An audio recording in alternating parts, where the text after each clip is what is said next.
You are listening to Single Smart Female. This is Jen, explaining the possibilities in your love life and examining your mantourage dating experiences. I am here to help you do life and love on your terms by tipping the scales of love permanently in your favor. So don't forget to text this episode to all of your single smart girlfriends, and let's get started. Hello, single smart female. It's your romantic fairy godmama coming to you today with a single smart female listener question. Miss Lost in New Jersey is 42, and she writes, Dear Jen, I started seeing this man again that I met on a dating app. We were together for a few months a couple years ago. He broke it off saying that he was just not feeling it. We had one final night together that turned into an occasional hookup. But I was still going out, meeting guys, going on several dates, and we would still continue to chat and occasionally meet up. Stupid, yes, but we never got together if either of one of us started seeing somebody else.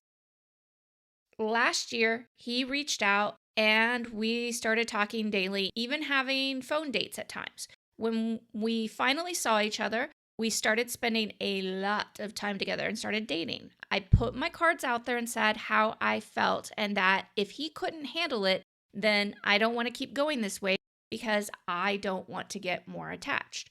He was on board and said yes, as he wanted to date and was committed. We dated for 8 months. I met his son and was there when his son got engaged. We hosted dinners together and parties together. We went away together and we talked about going away, making plans for the summer. But then I felt something was up.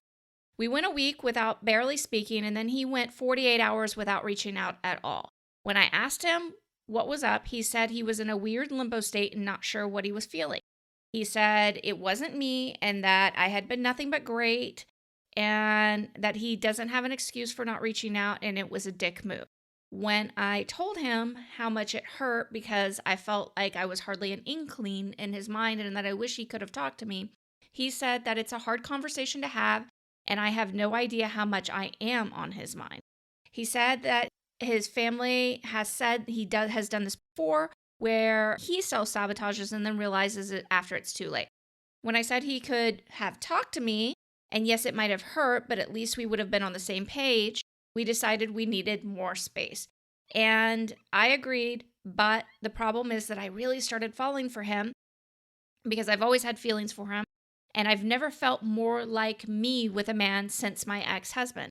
I want to wait and see if he comes around, but I don't want to get burned again.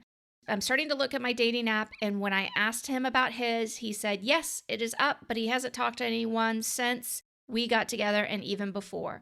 We were both upfront about that. I'm not trying to be super focused, but I truly have not felt this way in so long. What do I do? Help. I am lost in the stacks of the dating world. Okay, let's get into what I see as one of the most glaring pieces of this and want to help work you through this. So I am going to warn you, some of this is going to be tough love today, and it's not going to be super fun to chew on, but it is really important if you want an incredible love life. So ladies, this isn't just for you, Miss Lost in New Jersey. This is for ladies in general. Let's talk about ultimatums for a second, because what happened here was what's called a soft ultimatum, where you basically told him that you were putting your cards on the table and you said how you felt. Now, if you had just stopped at saying how you felt, this would not have become an ultimatum, but it became an ultimatum when you said, if you can't handle it, I don't want to keep going because I don't want to get more attached. Okay? So basically, what seems like you were pushing him into exclusivity. Okay? It wasn't just putting your feelings out there on the table. So I would call this a soft ultimatum. Of course, there's varying degrees of ultimatums. You can get a lot harder. And the question is always, do these things work? Well, yeah, they do work, but you have to put it in context. Do they work long term? Not so much. That's the problem here. Short term, they work. They work well a lot, okay? But they sow a seed of insecurity in your mind that'll keep you trying to keep up with figuring out ways to make him keep his attention on you. And it's going to drive you nuts because this is based, when we do this as women, It's based on insecurity. And this, in an adored woman world, it's not in our vocabulary. It's not in our arsenal. It's not what we use. This soft, hard, medium ultimatums, they end poorly a lot. They work short term. Yes, totally agree on that. Long term, not so much. And everything we do in Single Smart Female and becoming an adored woman, it's about long-term results. It's not about the short-term results. Short-term results mean I want you to enjoy everything that you're going through, but having that gratification for getting just in that moment and able to flip his switch for a second and get his attention back onto you, I'm not worried about that.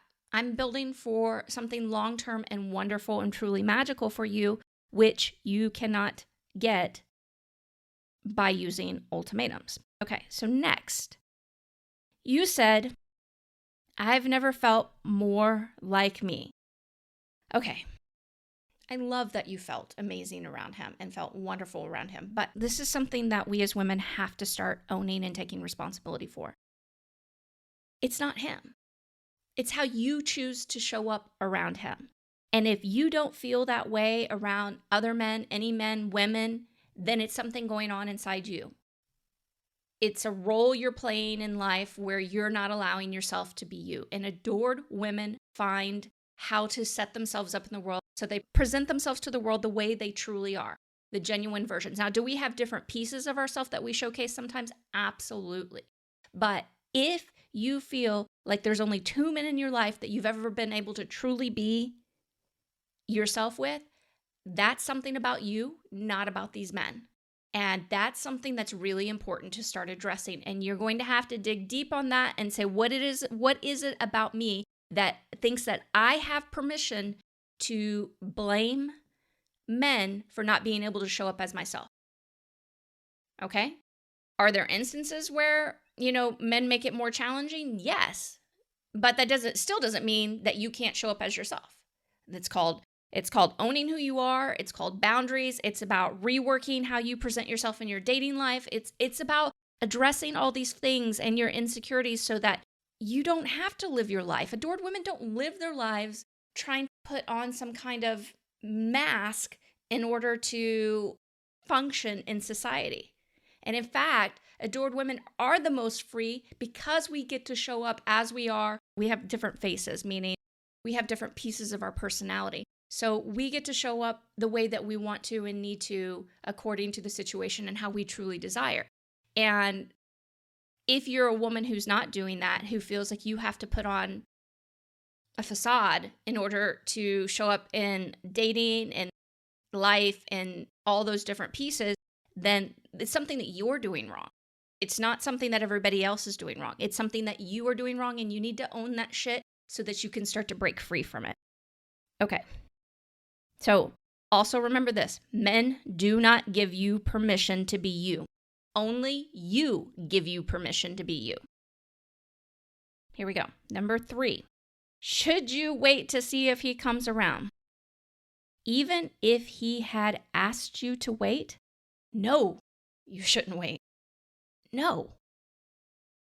We as women have to stop putting our love life dreams on hold just because the guy that ticked something underneath the belt, who made us feel things that we think we can never feel again, isn't right there with us.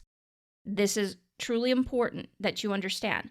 Plus, I'm going to explain something to all of my women out there. Now, this is not a guarantee of success with a particular man, but I am going to tell you one of the reasons that mantourage dating is so powerful is because that guy that you become hyper-focused on, when you stop being hyper-focused and actually turn your attention to having fun with other men and exploring genuine options in men that actually have potential, his fucking radar is going to go off. It happens a lot. Just happened with my client last week. Somebody she'd been hyper-focused on the month before we started working together. He basically went MIA on her and wasn't responsive, and she was super hyper-focused, driving herself crazy about it.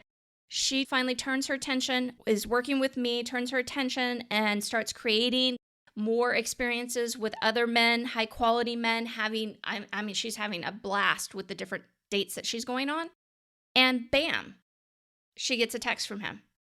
So what am I trying to tell you? Does that mean it's going to work out with this guy? No, I don't know if the guy is actually quality enough to be a long-term match with her. But I am going to tell you, it happens a lot. When you release that hyper-focus and you focus on having fun with men who have potential with you, then the more genuine fun you're having, the more likely he is to come back around. And it doesn't mean you should run straight back to him either. That is really, truly important. We have to qualify men over time. We spend so much time disqualifying men, then the first man we think is slightly qualified in order to be our long-term partner, we're like, sign this guy up. Let's sign him up right now. And we're rushing to the finish line with him instead of actually learning how to qualify them over time and allowing to see before you decide to be in an exclusive relationship with them, how are they going to show up over time? Is this somebody that is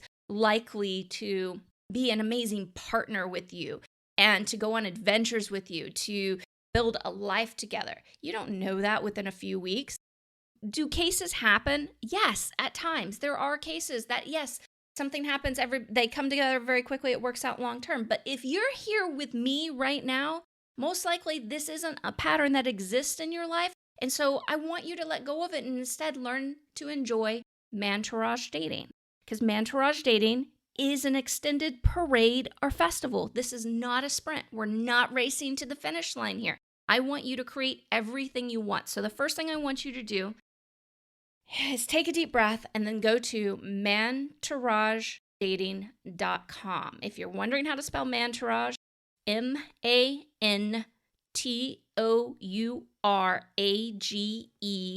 dating.com, and get my free 3-day class to start learning how to mantourage date the right way. Okay, lover girl, it's time for the final thought on today's show. Waiting on a man to pick you is always a bad idea, but it is an especially bad idea if he hasn't asked you to wait. Hey, lover girl, don't forget to subscribe to the show in your favorite podcast app, as well as share this episode with all of your single smart girlfriends. And if you are ready to walk permanently in the adored woman world and create the love life that you really want instead of the shit that they say that you have to settle for, then listen up. Women who get what they want search out the resources they need in order to make it happen. This is why you found me, and now it's time to make some badass, magical decisions in your dating and love life. No more half-assed decisions based on false information. No more half-assed dating and constant worry about whether or not you'll hear from him again. No more sustaining yourself on scraps of romantic attention or no attention at all.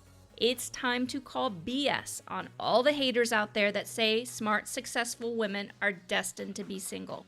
It's time to invest in yourself with the only complete dating experience that has direct access to me and is put together exclusively for women like you.